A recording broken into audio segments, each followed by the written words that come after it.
Yala merveille, je te souhaite d'aller bien et bienvenue dans cette nouvelle histoire où je vais te raconter la vie de Maria Goretti. C'est une jeune fille de 12 ans qui a été poignardée parce qu'elle a refusé les avances d'un jeune homme et je vais vous raconter son histoire.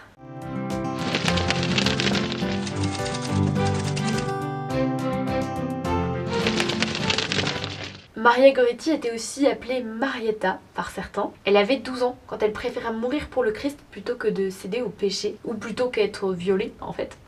Maria est née dans un petit village italien frappé de plein fouet par la crise économique. C'est l'aînée d'une famille de 6 enfants et du coup assez jeune elle va déjà recevoir des grosses responsabilités.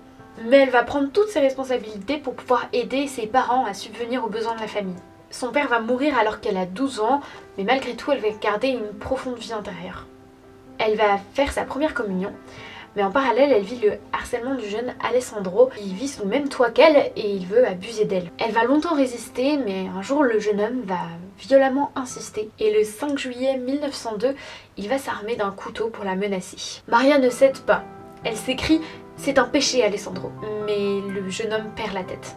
Elle va être frappée de 14 coups de couteau et va mourir le lendemain de ses blessures. Mais elle aura pardonné à son assassin. Alessandro va se convertir en prison grâce à l'intercession de Maria. Et 45 ans après la mort de Maria, il va assister à son procès en béatification avant de finir ses jours comme jardinier dans un jardin franciscain. Et voici ce que Paul XII va dire lors de la canonisation de Maria. Assurément, nous ne sommes pas tous appelés à subir le martyre, mais nous sommes tous appelés à posséder la vertu chrétienne. Notre activité persévérante ne devra jamais se relâcher jusqu'à la fin de notre vie. C'est pourquoi on peut aussi parler d'un martyre lent et prolongé.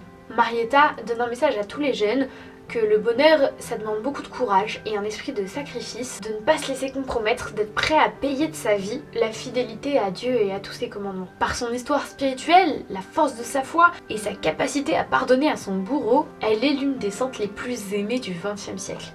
Voilà, c'était l'histoire de Maria Goretti. Bien que tragique, elle est magnifique. Elle a résisté avec beaucoup de ferveur au harcèlement de jeune homme et en même temps on lui a pardonné. C'est un acte de foi énorme et ça a permis aussi à ce jeune homme de se convertir et de changer ses agissements. C'est un modèle magnifique aujourd'hui quand on entend tout le féminisme qu'il y a autour de nous contre les abus sexuels et tout le harcèlement qu'on peut subir.